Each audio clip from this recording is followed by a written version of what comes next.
Bonjour Claude, Bonjour Révérend. très content de t'avoir sur le plateau Influence. Merci pour l'invitation, plaisir partagé. Super. En introduction, est-ce que tu peux me donner un fait drôle sur toi que très peu de gens connaissent? Un fait drôle sur moi que très peu de gens connaissent. Quand on parle de très peu de gens, je veux certainement faire allusion au grand public. Mais mes proches, eux, le savent. Moi, je suis très taquin. J'aime beaucoup blaguer, j'aime beaucoup titiller les gens. Et en général, je n'aime pas quand l'atmosphère est trop sérieuse. Donc, je te préviens déjà, c'est sûr que je vais beaucoup t'embêter aussi. D'accord, il n'y a pas de problème, je suis prêt à rentrer dans tes blagues. D'accord. Donc, qui est Édouard Clodoussou? Quelle est son histoire? Édouard Clodoussou, mon histoire. Déjà, je suis venu au monde à Libreville, il y a à peu près 38 ans déjà. J'ai fait mes études primaires à Port-Gentil, en terminale. D'accord. J'ai repassé le bac ici à Libreville au lycée Léon-Bas. D'accord. J'ai failli dire Carrefour Léon-Bas. Ensuite, je suis allé à l'IST, l'Institut supérieur de technologie, où j'ai fait 1 an d'informatique. Malheureusement, j'ai été, renvoyé, D'accord. exclu pour un trop grand nombre d'heures d'absence. D'accord, donc tu avais beaucoup d'heures d'absence. Voilà, Ok. élève très absentéiste. Mais j'avais la moyenne. D'accord. Très absentéiste, mais j'avais la moyenne. Ensuite, je suis rentré dans la vie active, j'ai commencé à travailler. Donc je devais avoir dans les 22 ans à peu près, j'ai commencé à travailler. J'ai commencé à travailler dans le ministère Christ Révélo Nation. J'ai travaillé à Christ Révélo Nation pendant à peu près 4 ou 5 ans. D'accord. Et après ça, j'ai travaillé ensuite comme infographe chez une grande entreprise de la place à l'époque, ça s'appelait Méline Gabon. D'accord.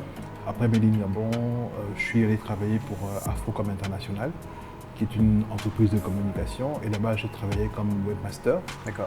Après Afrocom International, je suis allé travailler chez Sixi, société d'ingénierie et de conception de systèmes informatiques. J'ai fait 1 an. Après Sixi, je suis allé travailler chez IP9, qui est un fournisseur d'accès à Internet. Ok. Et après IP9, je vais lancer ma propre entreprise qui s'appelle Scientia. Et je pense que c'est l'une des raisons pour laquelle je suis ici sur ce plateau. D'accord. Tu as dit que tu as grandi à Port-Gentil, ou du moins fait une partie de tes études à Port-Gentil, ensuite à Libreville. Comment est-ce que tu as vécu cette partie de ta vie, particulièrement à Port-Gentil? Quel était l'environnement dans lequel tu as grandi? Et par là, je veux parler de ta famille et puis aussi de tes croyances. D'accord. Bon, déjà, en ce qui concerne les croyances, moi j'ai grandi dans une famille chrétienne. D'accord. J'ai commencé à aller à l'église. Et quand je parle d'église, je parle de l'église charismatique et de réveil. Donc à l'époque, j'étais à l'Alliance chrétienne. J'ai commencé à y aller, j'avais 5 ans. Et à 5 ans, j'ai fait toutes les classes. J'ai fait l'école du dimanche. Ensuite, j'ai fait le théâtre. J'ai pas fait la danse. Donc, j'ai grandi à l'église quasiment. Donc, mes parents étaient chrétiens, les deux, affermis, ce qui fait que j'ai reçu une éducation chrétienne. D'accord. Après ça, je suis rentré dans les ministères Christ Révélo Nation en 1996, donc au tout début des ministères. L'église s'appelait à l'époque encore le Tabernacle. Et donc, jusqu'à ce jour, j'y suis resté. Maintenant, en ce qui concerne l'environnement au niveau de Port-Gentil, j'ai eu une adolescence plutôt, je dirais pas forcément normale, mais plutôt, je dirais contrastée. Contrastée pourquoi? Parce que j'étais divisé à l'intérieur de moi entre le fait de suivre tout justement le mouvement de mes amis à l'école, donc les lycéens et tout, et donc essayer de faire les choses pour être accepté par mes collègues de classe. Et puis, la vie chrétienne, où vous savez que c'est une vie, du moins à l'époque, je pensais que c'était une vie rigide, où on nous privait de toutes nos libertés, on nous empêchait de vivre notre jeunesse à fond. Et donc j'étais balancé entre les deux. Entre l'éducation que j'avais reçue à la maison, la vie chrétienne, l'église, et puis entre les choses que je vivais à l'école avec mes amis, avec les gens que j'affectionnais et à qui je voulais ressembler à l'époque. Je comprends bien, si tu veux, le cheminement que tu as décrit. L'une des questions majeures que je me pose, c'est quelles sont les difficultés que tu as rencontrées justement pour arriver là où tu es arrivé avec Scientia. D'accord, il y a plusieurs difficultés déjà au niveau des écoles, comme je l'ai disais tout à l'heure. Le fait de comprendre justement l'utilité de ce que nous apportons comme solution. Deuxièmement, au niveau des parents d'élèves qui voyaient bien l'intérêt de suivre la scolarité de leurs enfants et d'être informés de ce qui se passait en classe, mais qui ne comprenaient pas pourquoi ils devaient payer pour ça. D'accord. Ok. Ensuite, on a eu des soucis. Bon, des soucis non, mais on a essayé à plusieurs reprises de travailler avec l'État. Parce que nous, notre vision, ce n'est pas simplement de travailler avec les écoles privées, mais c'est de vraiment transformer le système éducatif. Mais à chaque fois qu'on s'est approché de l'État, l'État nous a gentiment et tranquillement, je dirais, fermé la porte au nez. D'accord. Et donc voilà. Et puis après, on a eu la crise du Covid-19 dans laquelle nous sommes encore, la crise sanitaire. Et là, tout le monde s'est rendu compte que notre système éducatif n'était pas prêt. Tout justement pour les cours à distance. Là, tu parles du système éducatif du pays. Non seulement du pays, mais de manière générale sur le continent. D'accord. Ok, n'était pas prêt pour les cours à distance, pour pouvoir apporter des solutions viables à la crise sanitaire qui obligeait, qui imposait le confinement. Ok. Et là, tout justement, ça a été l'opportunité pour nous de démontrer tout notre savoir-faire, de démontrer aussi que notre solution était vraiment la solution qui répondait à ce besoin-là. Donc, en plus du suivi scolaire, on a assuré la continuité pédagogique. On a aidé à peu près 10 000 élèves, donc à peu près 7 000 dans le secondaire et 2 000 dans le primaire. D'accord. On avait un nombre d'inscriptions allant qui avoisinait les 500 par jour sur la plateforme. Et le travail qu'on a fait au Gabon a été mis en lumière sur le continent et ça nous a permis ça a fait en sorte que d'autres États nous contactent justement pour les aider. Et là, je fais référence aux îles Comores. On a travaillé aussi avec la Côte d'Ivoire, certaines écoles là-bas, pour les aider tout justement durant la période de crise à assurer la continuité pédagogique. Et donc, la crise que nous avons vécue a été vraiment pour nous une très grande opportunité d'expansion. Et les gens ont véritablement maintenant compris et bien cerné quelle était la valeur ajoutée qu'on apportait à l'éducation. D'accord. Bon. Quand tu parles, comme tu parles, même si je sais qu'il y a beaucoup d'explications que tu donnes pour qu'on comprenne bien la portée de ce qui a été fait ou de ce qui est fait par Scientia, l'une des questions que je me pose, parce que ton parcours, déjà ce que tu as dit, mais ensuite comment les idées te viennent, à t'entendre, je comprends bien, bon après je te connais quand même un peu, mais je comprends bien si tu veux qu'il y a une partie de ta vie que tu vis beaucoup dans l'imagination. Parce que c'est ce qui demande que tu innoves et que tu crées des choses. Donc ma question c'est comment est-ce que ça fonctionne, si je peux dire ça comme ça. Pour toi, comment tu crées, comment tu innoves, comment tu réfléchis? D'accord. C'est pas simple parce que tu me demandes de décrire mon processus intellectuel qui pour moi est naturel en fait. Et donc il faut que je me place comme en dehors de moi-même et puis que je m'observe pour pouvoir dire comment ça fonctionne. Bon, ok. Je vais te poser la question différemment pour que tu comprennes. Est-ce que tu as toujours été un rêveur? Est-ce que tu as toujours été quelqu'un qui cherche à sortir des sentiers battus? Absolument. Je dirais même, plusieurs anecdotes par rapport à cela. Déjà, lorsque j'avais 5 ans, j'avais promis à mes parents d'avoir un doctorat en maths, un doctorat en physique, un doctorat en astronomie. D'accord. Parce qu'il y avait la série Genius Kids, je ne sais pas si tu te rappelles. Je me rappelle.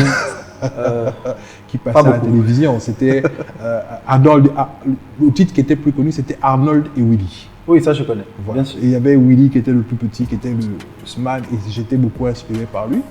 Et il avait plusieurs doctorats. D'accord. Donc c'est la raison pour laquelle j'avais machin.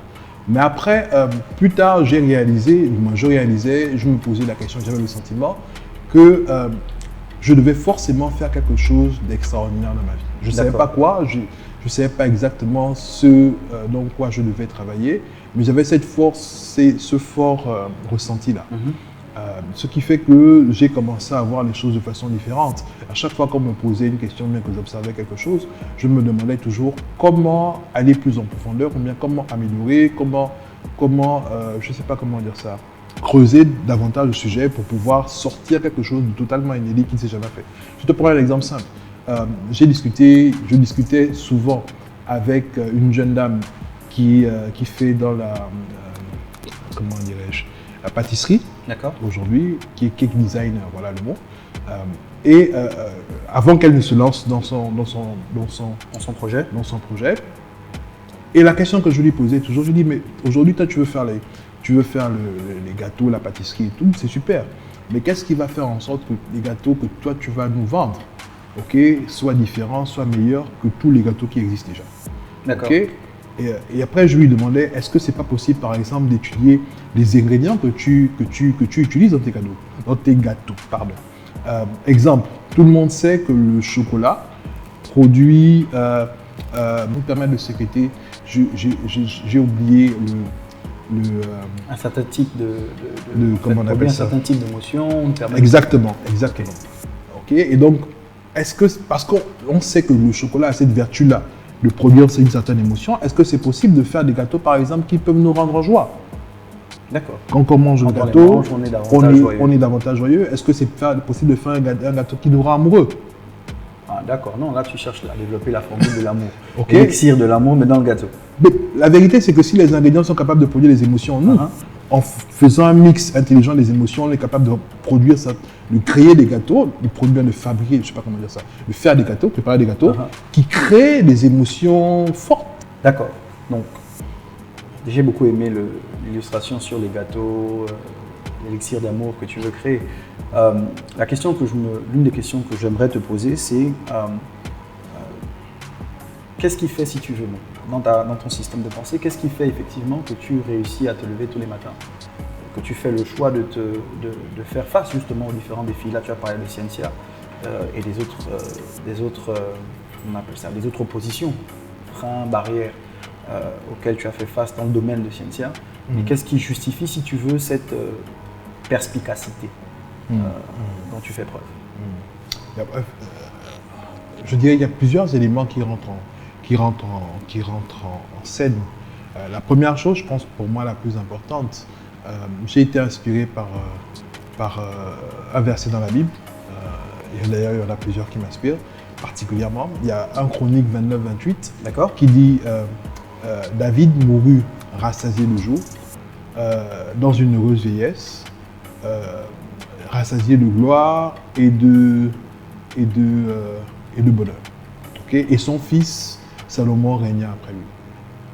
Je veux que lorsque je vais terminer, lorsque mon heure sera venue, que je parte rassasié de joie, rassasié de gloire, que vraiment je n'ai aucun regret, que je ne me dise pas j'aurais dû faire, mais si j'avais su, non, mais je veux vraiment partir rassasié de joie. Je veux que mon existence sur la terre n'ait pas été égale à zéro.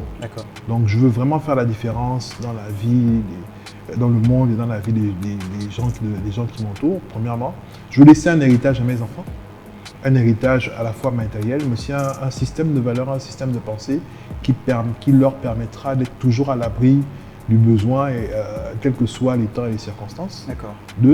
Troisièmement, je pense que c'est important de ne pas vivre sa vie,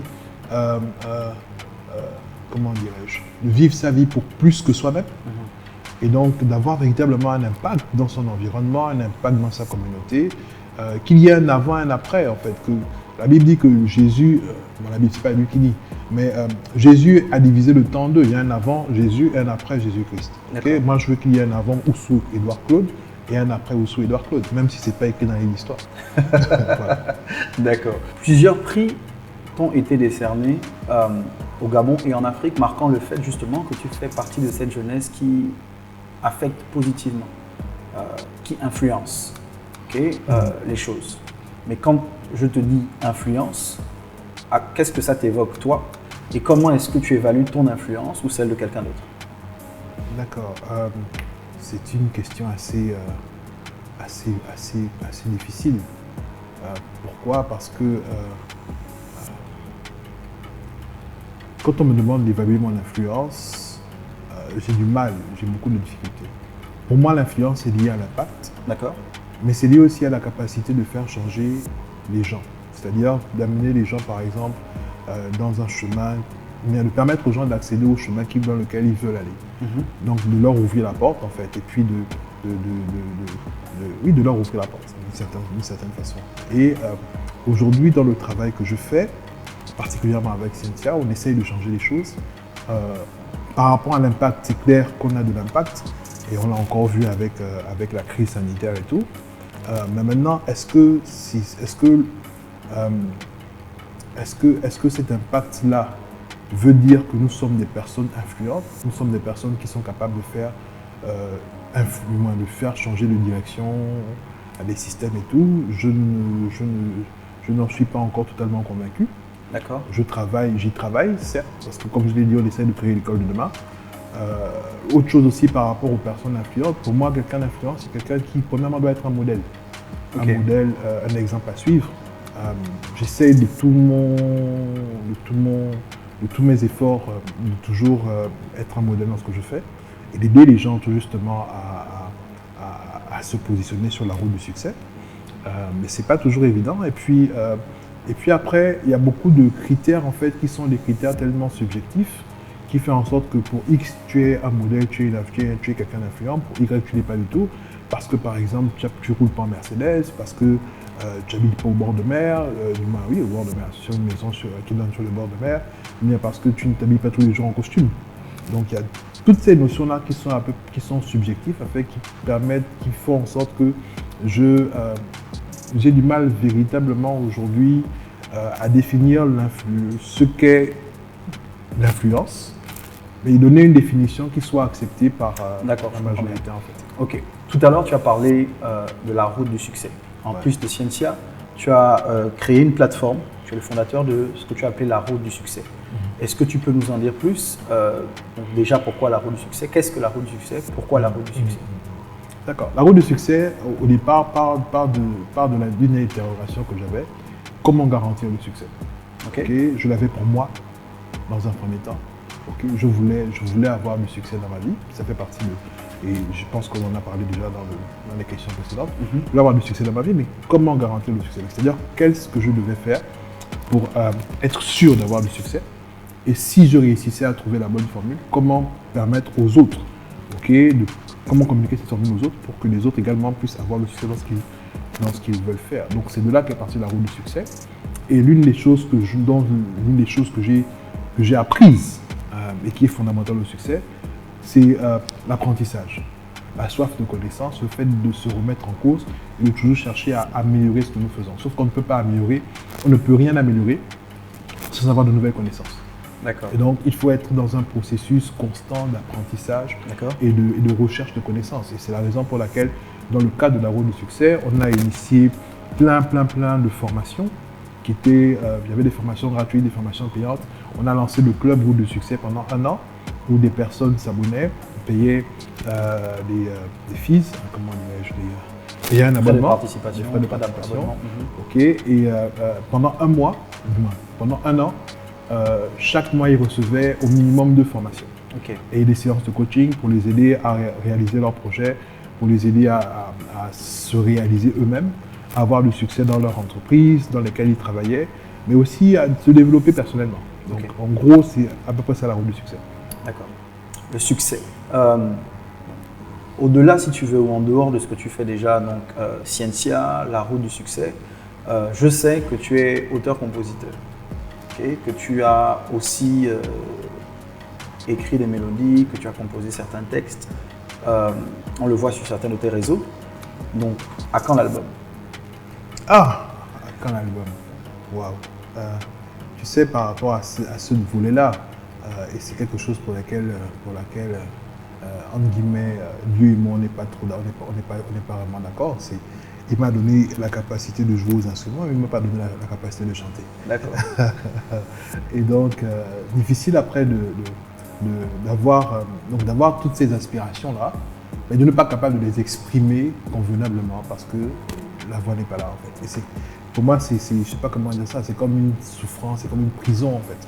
Donc aujourd'hui, je suis en train de déporter un peu ma partie artistique vers la conception des concertos, des musiques classiques et tout ça. J'ai commencé à écrire un premier concerto. Je suis toujours en train de travailler dessus. Donc voilà, j'ai des mélodies plein la tête qui me viennent, que j'essaie de réaliser, de faire sortir du monde des idées. Et puis voilà, maintenant en ce qui concerne l'écriture des sons, ça fait quand même longtemps que je n'ai pas écrit de nouveaux sons. J'ai déjà un bon nombre de sons qui sont écrits. Et puis je ne sais pas, si Dieu fait grâce, peut-être qu'un jour je vais m'entourer de quelques super chanteurs pour pouvoir interpréter ces chansons-là et les mettre en album.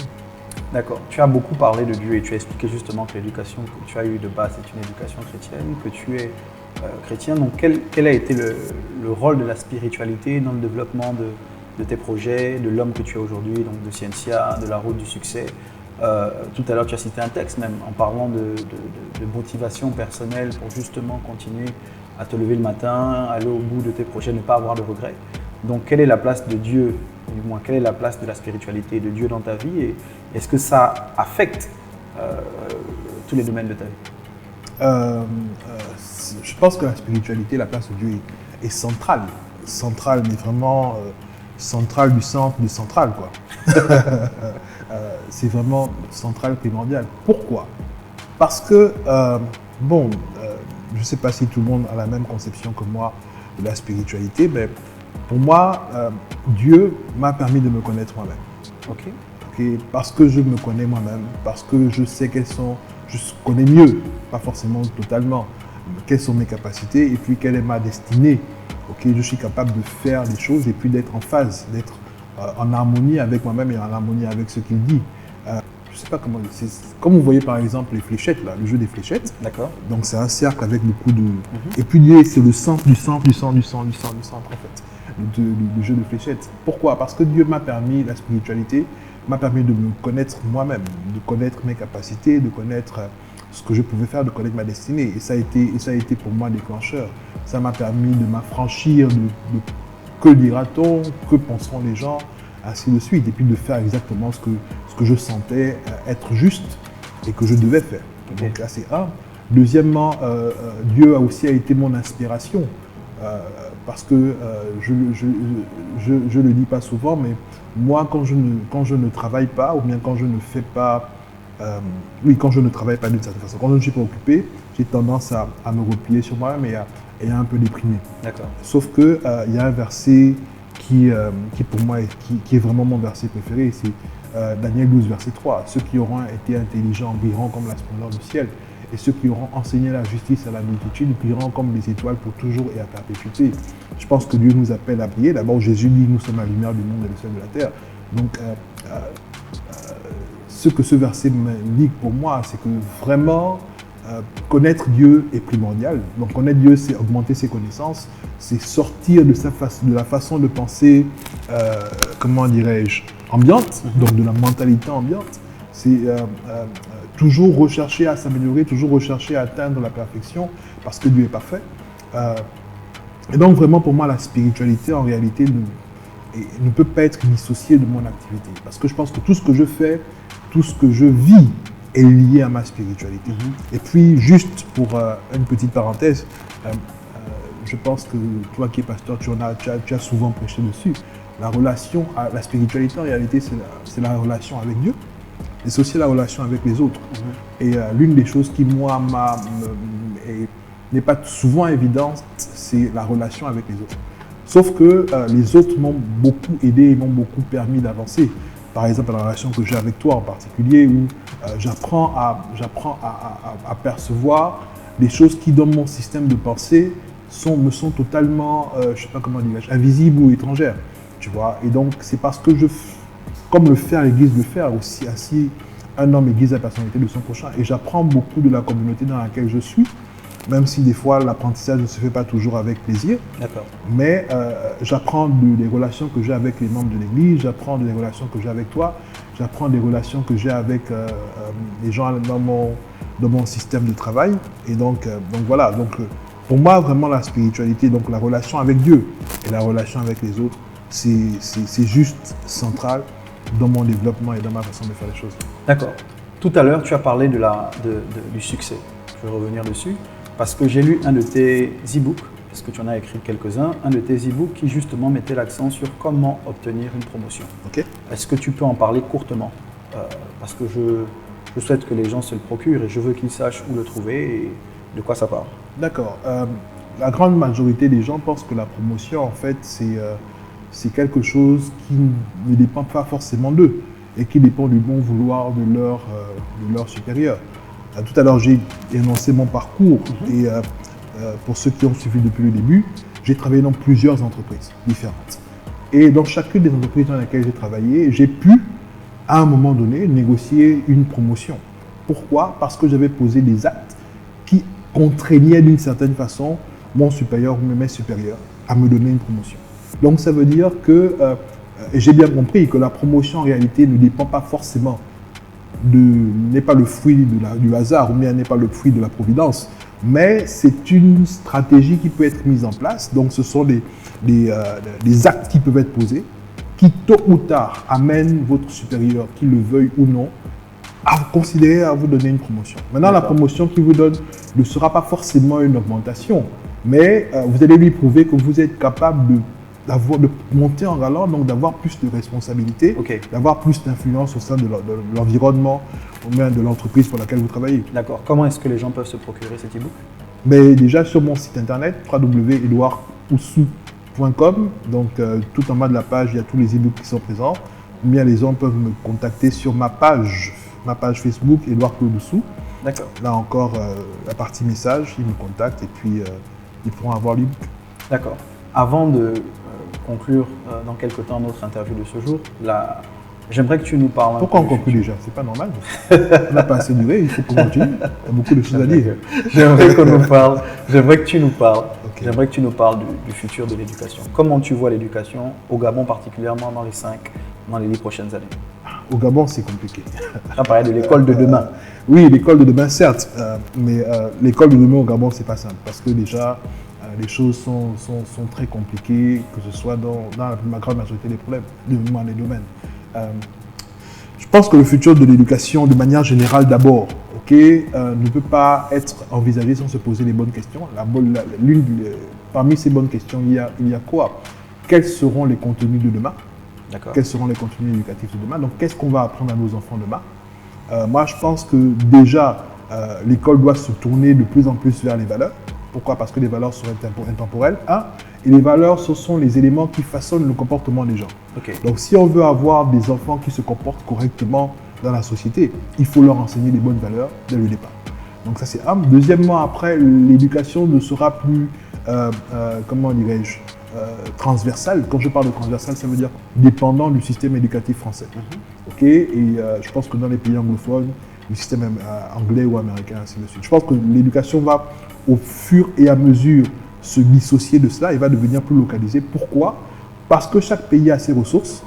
Donc, chaque pays a besoin de former des personnes qui sont capables d'utiliser ces ressources, de les transformer pour les valoriser. Sauf que si on a une éducation transversale, il y a certaines ressources qu'on ne pourra jamais utiliser. Or, pour aujourd'hui être actif dans le monde économique et être actif, du moins être participatif valablement dans le concert des nations, il faut que chaque pays se démontre et apporte une valeur différente sur le marché mondial. Donc, il y a ce point-là. Après, il faut se poser la question aussi, comment et qui seront les profs de demain? Qui seront les instituteurs de demain? Aujourd'hui, la tendance est que on a des profs dans les salles de classe, mais aujourd'hui, on est en train de voir de plus en plus les limites parce qu'on sait bien qu'un homme ne peut transmettre que ce qu'il a. Donc, si le prof est limité, la même limite qu'il a est transmise aux enfants. Or, 90% des emplois qui seront demandés dans les 5-10 prochaines années n'existent pas encore. Donc, comment former les élèves, comment former les enfants, comment les préparer à des emplois qui n'existent pas? La plupart des formations ou bien des emplois qu'on étudie aujourd'hui à l'école sont presque caduques. Aujourd'hui, par exemple, je vais prendre un exemple, beaucoup de personnes étudient la comptabilité. Sauf qu'aujourd'hui, vous allez sur des sites comme Zoho, ou bien plein d'autres sites qui vous font votre comptabilité en ligne, vous rentrez simplement vos chiffres Et puis c'est tout. Vous avez vos bilans, ainsi de suite, en ligne. Vous payez 10 à 15 euros, $1000 par mois. Donc, au lieu de payer un comptable qui va coûter 300 à 400 000 francs. Donc, vous voyez que c'est un métier qui est déjà en phase de, comment dirais-je, en voie de développement, en voie d'extinction, en voie de disparition. Et donc, il y a beaucoup de métiers comme ça qui, au fur et à mesure, vont disparaître parce que la technologie est en train d'évoluer et la technologie va de plus en plus les remplacer dans leur rôle. Maintenant, pour revenir à l'éducation, l'enseignant, il faut qu'il revoie non seulement ses compétences. D'accord. Si on utilise beaucoup le numérique dans le futur, et c'est déjà le cas aujourd'hui, on commence vraiment à y aller, il faut que l'enseignant apprenne à créer du contenu multimédia. Il a besoin d'enrichir ses cours par des vidéos, il a besoin d'apprendre à se filmer lui-même, à discuter devant une caméra, à expliquer un cours devant une caméra. Il a besoin de connaître au minimum, mais à minima, un peu de code informatique pour pouvoir concevoir ses cours et échanger avec ses élèves, via les plateformes numériques, ainsi de suite. Donc, il y a plein de nouvelles compétences qui doivent être développées au niveau des enseignants. Et c'est l'un des travaux que nous faisons. Et après, au niveau toujours de l'école de demain, vous avez comment se fera l'école de demain. Là, j'étais au Maroc il y a quelques semaines et il y a un grand débat là-bas sur le fait que les cours doivent reprendre soit en présentiel, soit en distanciel. La grande majorité des écoles ont commencé la rentrée scolaire en distanciel, donc les enfants apprennent de la maison. Sauf que pour que les enfants apprennent de la maison, il faut que les enfants soient outillés. Il faut qu'ils aient un ordinateur, connexion Internet ou smartphone, ainsi de suite. Idem pour les enseignants. Il faut qu'ils aient une plateforme aussi d'échange. Donc, comment se fera l'école? Est-ce qu'on va continuer dans le présentiel? Est-ce qu'on va migrer vers le distanciel? Est-ce qu'on va faire un peu des deux? Donc, ce sont toutes ces questions-là qu'il faut se poser. Et je pense qu'au niveau du Gabon spécifiquement, le problème que moi j'ai personnellement, c'est que je n'ai pas le sentiment que les gens se posent des questions sur comment se fera l'école demain, mais les gens sont tellement... J'ai le sentiment que les gens sont focalisés sur l'école d'aujourd'hui. Sauf que l'école d'aujourd'hui est caduque, mais vraiment caduque. Et d'ailleurs, je ne vous apprends rien. Dans l'émission pilote, vous avez souligné que la plus grande université du Gabon, l'UOB, a été reconnue pour former 87 ou 90% des chômeurs intellectuels, produire 87 ou 90% des chômeurs intellectuels. Donc ça veut dire que les formations sont totalement caduques. Ok, sans pour autant tirer, parce que je ne veux pas tirer forcément sur ce sujet, parce que j'ai d'autres questions que je veux te poser, mais est-ce que dans ce que tu décris, est-ce qu'on n'est pas en train d'aller dans une direction où, parce que tu as parlé de la comptabilité que tu considères comme étant appelée à disparaître, en voie de disparition. C'est la façon dont elle est faite aujourd'hui. Oui. Ok, donc ce n'est pas la comptabilité, ce n'est pas le sujet en lui-même, mais c'est comment ce sujet, ou du moins comment on fait la comptabilité aujourd'hui. Bon, donc il y a une évolution qui doit se faire. Absolument. Donc ça j'ai bien compris, mais tu semblais faire ressortir le fait qu'il va y avoir peut-être une modification en termes de forme, de moyens de fonctionner. Et donc ma question c'est, est-ce qu'on ne va pas vers un peu moins d'humain et plus de machines? Un peu moins d'humain, et parce que bon, tu as parlé des limites qu'un professeur transmettra à ses élèves. Donc ma question c'est, parce que c'est l'éducation de tout le monde. Tout le monde, si tu veux. Personne n'a eu, de mon point de vue, un professeur qui était parfait, parce que c'est pour ça qu'on a différents profs dans différentes matières. Mais dans ce que tu peins comme tableau, en ce qui concerne le futur, la question que je me pose, c'est quelle est la place de l'humain dans l'école du futur? Ok. Je pense que l'humain aura toujours une place centrale. Pourquoi? Parce que déjà l'école c'est pour former les humains. C'est un. Deuxièmement, l'école forme les humains, mais après le contenu qui est mis à la disposition pour les formations vient aussi des hommes. Donc dans la conception de contenu, je pense que les machines ne pourront pas nous produire des contenus. C'est pas les machines qui vont nous enseigner en fait. Le numérique, dans le domaine de l'éducation, et c'est vraiment important de le comprendre, le numérique a deux rôles majeurs. Le premier rôle, c'est que le numérique est un outil. La technologie est un outil. Donc la technologie nous permet de réaliser les objectifs que nous avons. Par exemple, lorsque vous voulez construire une maison, vous utilisez pour la charpente des pointes, des clous et ainsi de suite. Les pointes et les clous sont des outils. D'accord. Sauf que le numérique, après, il a un rôle beaucoup plus important dans l'éducation. Et ça, c'est un point de vue un peu plus poussé, c'est que le numérique, après, est vecteur de changement. D'accord. Je prends un exemple simple. Ok. Tout à l'heure, j'ai pris l'exemple de la construction de maison. Le marteau et les clous sont des outils. Sauf que si vous voulez construire une maison, par exemple, avec comment dire ça? Quel exemple je peux prendre? Une maison qui est dans l'eau, sur l'eau, ok? Vous n'allez pas la concevoir de la même façon qu'une maison que vous allez construire sur la terre. D'accord. Donc le numérique, par exemple, s'il est vecteur de changement au niveau de l'éducation, ça veut dire que la façon dont nous faisons les cours, mais les cours sont faits, doivent changer, doivent évoluer. Okay. La pédagogie doit évoluer. C'est-à-dire qu'aujourd'hui, par exemple, les enfants n'ont aucun problème à passer 4 heures, 5 heures de temps devant un jeu vidéo.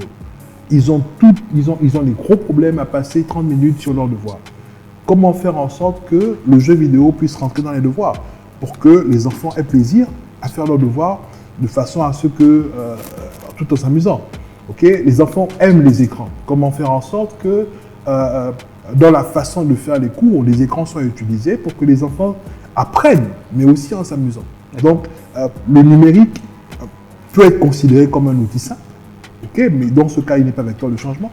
Mais il peut aussi être considéré comme un vecteur de changement. Ça veut dire qu'on utilise le numérique, on modifie notre façon de faire les choses, on utilise le numérique justement pour le faire et on crée de nouveaux systèmes, de nouveaux canaux de distribution pour l'enseignement. Je prends un exemple simple. Aujourd'hui, je parlais de distanciel et de présentiel. Facebook a développé sa réalité virtuelle, je pense. AR. Oui, RV, réalité virtuelle. Okay? Si on est capable de jouer avec des casques de réalité virtuelle, pourquoi on ne serait pas capable d'apprendre? Okay? D'être dans des salles de classe où tu mets ton casque, tu es chez toi, et puis tu es dans une classe virtuelle avec d'autres élèves de ta classe où tu fais cours. Okay? On a aujourd'hui la réalité augmentée. La réalité augmentée, c'est quoi? Vous mettez par exemple des lunettes. À l'époque, il y avait des Google Glass. Vous mettez des lunettes et lorsque vous regardez devant vous, il y a des informations qui apparaissent sur l'écran sans pourtant effacer ce que vous voyez. Moi, par exemple, je te regarde et puis à côté de toi, je vois ton nom, ta date de naissance, ainsi de suite. Okay? Comment faire en sorte, par exemple, que ces technologies-là puissent entrer dans l'éducation, de sorte que les élèves, lorsqu'ils regardent, par exemple, une éprouvette, okay, grâce à la réalité augmentée, l'éprouvette est automatiquement remplie de façon virtuelle, avec des substances pour faire des expériences chimiques et tout, dans le cadre des cours de physique et de chimie. Okay, donc il y a tout ça en fait sur lesquels il faut réfléchir et qui amèneront naturellement, pas forcément à sortir l'homme de l'éducation, mais plutôt à donner plus d'outils et plus d'envie à l'homme d'apprendre et de se développer. D'accord, merci beaucoup. Scientia, la route du succès, la musique, l'écriture. Tu as plusieurs flèches à ton arc. Donc la question que je me pose, et certainement que ceux qui nous regardent se posent, c'est what's next? Donc après tout ça, qu'est-ce que Claude Oussou nous prépare? Je dirais qu'il y a encore beaucoup de choses à venir. Pour moi, j'ai le sentiment en fait que je suis juste au balbutiement, que je suis juste à la porte, que je suis juste en train d'entrer. Il y a tellement de choses qui sont à venir. Là, par exemple, on travaille sur un projet pour booster la productivité en entreprise. Donc, comment faire en sorte que chaque manager puisse avoir conscience de ses capacités managériales. D'accord. Et améliorer ses capacités managériales. D'accord. Ok. On est en train de travailler aussi sur des projets, par exemple, sur l'énergie. Ok. Comment rendre disponible l'énergie facilement aux populations qui n'en ont pas. On est en train de réfléchir sur des projets sur l'eau, la qualité de l'eau. On a des gros problèmes d'eau au Gabon. D'ailleurs, aujourd'hui, j'ai remarqué qu'à partir d'une certaine heure, 22h, 23h, lorsque vous ouvrez votre robinet, pour ceux qui ont la chance d'avoir de l'eau, mais l'eau est devenue kaki, je ne sais pas, marron, c'est une couleur bizarre. Donc, il y a tous ces problèmes-là sur lesquels on est en train de réfléchir. Et puis, je pense que si Dieu va nous faire grâce pour pouvoir apporter des solutions efficaces à ça. D'accord. Ma dernière question, en tout cas du jour, c'est pour tous ceux qui te regardent, t'observent, te découvrent et qui au final veulent faire comme toi. Quels sont les conseils ou quel est le conseil que tu donneras à quelqu'un qui veut justement avoir de l'impact dans le même domaine que le tien? D'accord. Plusieurs choses. Je vais j'en ai trois. 3 conseils. Le premier conseil, c'est mon leitmotiv à moi, c'est fais de ton mieux, mais que ton mieux soit le meilleur. Ça veut dire quoi? Ça veut dire que dans tout ce que tu fais, donne-toi à fond.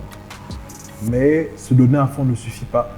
Si comparé à ce qui se fait déjà, tu ne cherches pas à dépasser tes limites. D'accord, tu ne fais pas mieux que ce que tu faisais. Exactement. Donc fais de ton mieux, mais que ton mieux soit le meilleur. Parce que quand on regarde ton travail, même si tu as fait de ton mieux, mais ton travail n'a rien à envier à ce que X ou Y a fait dans d'autres parties du monde. D'accord. Donc il y a ça déjà. Deuxièmement, c'est il faut avoir avoir le corps et les pieds dans le présent, mais la tête dans le futur. Pourquoi? Parce que si vous avez une tête d'avance, c'est-à-dire si vous avez des idées dans le futur, vous ne serez jamais has-been. Okay. Vous ne serez jamais dépassé par les événements. Vous serez toujours en avance, vous serez toujours en train de... À la rigueur, c'est vous qui allez amener les changements. D'accord. Et vous n'allez pas avoir à les subir. Donc il y a ça, deuxièmement. Et puis troisièmement, il faut avoir la foi. En fait, j'aurais dû commencer même par ça. Il faut avoir la foi. La foi, pour moi, a diverses définitions. Déjà, avoir la foi, c'est croire en Dieu. Croire que Dieu est le centre de toutes choses et que Dieu nous donne la capacité et le pouvoir, même pas Dieu nous donne. Dieu nous a donné la capacité et le pouvoir de faire tout ce qu'on pouvait, tout ce qu'on voulait, en vérité. La Bible dit rien n'est impossible à celui qui croit. Donc, ce qui rend une chose possible, c'est le fait juste y croire. Donc, aujourd'hui, par exemple, si moi je crois que tu es une femme, je peux simplement et puis tu vas dire. Non, je ne suis pas une femme. Donc, il y a ça. Mais surtout, ce que je veux dire par rapport à la foi, c'est que pour moi, la foi, c'est de ramener le futur au présent. Donc, croire tellement au futur que vous avez vu dans votre esprit pour le prendre et le ramener dans le présent. D'être que le futur que vous avez vu, en fait, puisse se matérialiser et avoir de l'impact dans votre environnement. Donc, voici, je pense, les 3 conseils que je pourrais dire à ceux qui nous regardent. D'accord. Merci beaucoup. Merci d'avoir répondu à l'invitation. Merci d'avoir partagé les pensées, les concepts et surtout ton histoire. Donc, j'espère que je n'ai pas trop parlé. Non, on a dit qu'on parlerait plus, mais bon, comme je sais que tu as beaucoup de choses à dire. Ok, d'accord. Tu vois. Mais de toute façon, ce n'est qu'une intervention et je crois que Dieu et le temps nous permettront de faire mieux la prochaine. Amen. De continuer à impacter le plus grand nombre. Amen. Voilà.